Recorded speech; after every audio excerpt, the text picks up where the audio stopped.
Very good morning to one and all. Today we are here with one of the eminent expert in the field of sugar and distilling industry who does not require any introduction.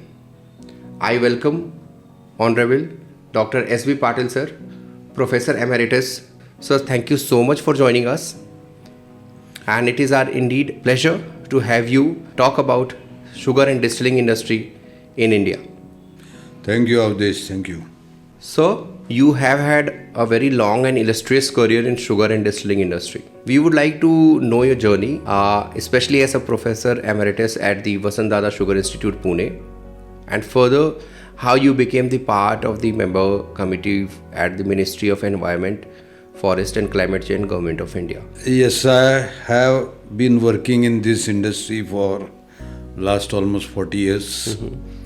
And before that also I worked with National Chemical Laboratory. And I joined Vasantdada Sugar Institute in the year 1984. And in fact, I was instrumental in setting up the Department of Alcohol Technology at that time. I retired in 2022. Then I worked as Professor Emeritus for 2 years at VSI. In fact, right from the inception of the Department of Alcohol Technology and Biofuels, I have been working with this institute. And today it is one of the very important department of the institute, and we cater to the needs of the sugar and distillery industry, not only in Maharashtra but all over the country. And as far as you asked me about my involvement with the Ministry of Environment and Forest. So after retirement, they have invited me to work in the committee called as Expert Appraisal Committee, Industry 2, which provides the environmental clearance to the sugar and distillery industry. So there I worked as an expert for the distillery and sugar industry. Govt of India has set up a very impressive target for the ethanol blending. What role do you see sugar industry to contribute in this target, sir? Yes, you are correct. The Government of India has set a very promising and ambitious target of going for 20% blending in petrol by 2025. You may be aware that initially the target date for blending, achieving 20% blending was 2030.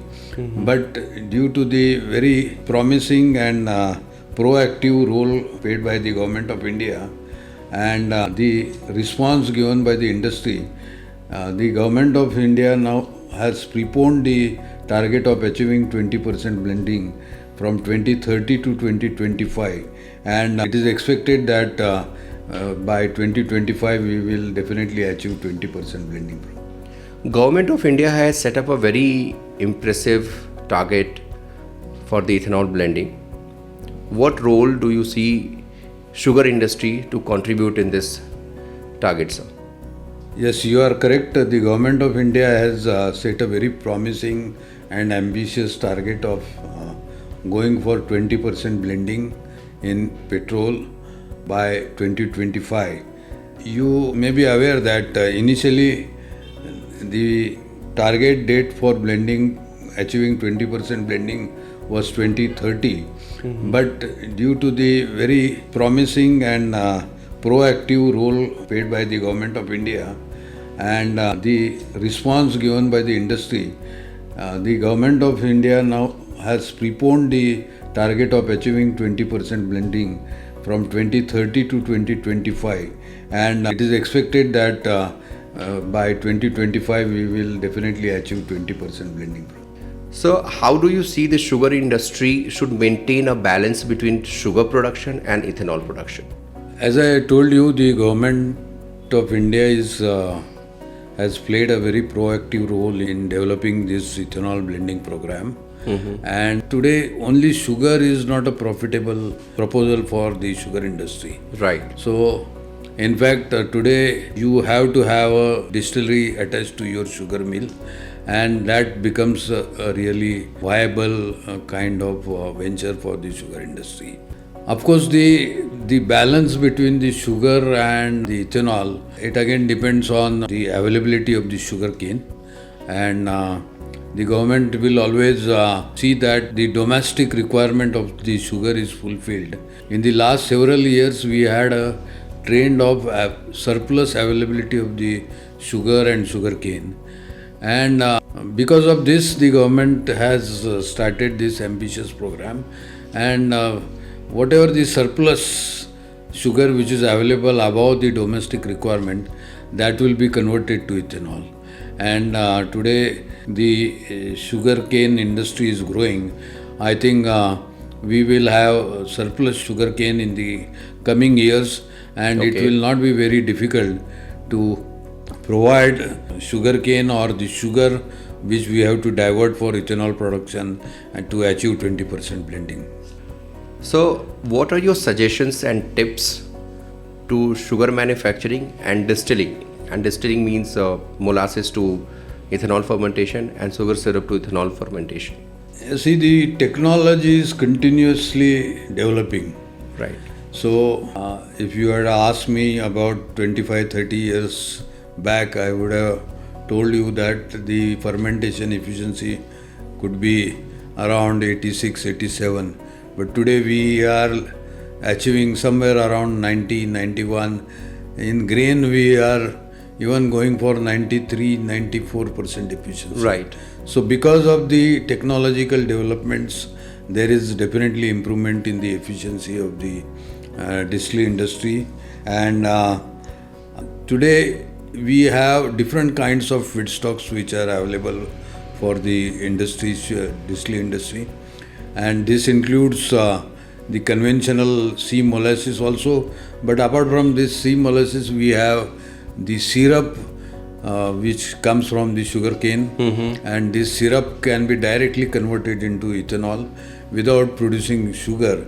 Right. So for this again, initially we had some issues, but we have sorted out this issue, and today this technology is also quite well established, so that we are getting the maximum efficiency in the conversion of syrup into the ethanol. And similarly, we have the BAV molasses available, which is again a good substrate, clean substrate for ethanol production, which again improves our efficiency. So if you ask me about efficiency, the efficiency is on rise for in the last several years. So coming to the tips for increasing efficiency, the first thing is that the quality of the feedstock. Right. And when we produce molasses, we have to be very careful about the quality which we produce. Particularly when we store the molasses, how do we store the molasses? Okay. So that there is no increase in the volatile acidity or the contaminants in the molasses. So that care has to be taken. In case of syrup, again we have to take the syrup from the sugar mill directly into the fermentation, because you may be knowing that syrup is a perishable kind of thing. Right. And it gets contaminated very easily. So we should take it from the sugar mill, cool it online, and then directly take it into fermentation. So these are the few important aspects as far as the raw material is concerned.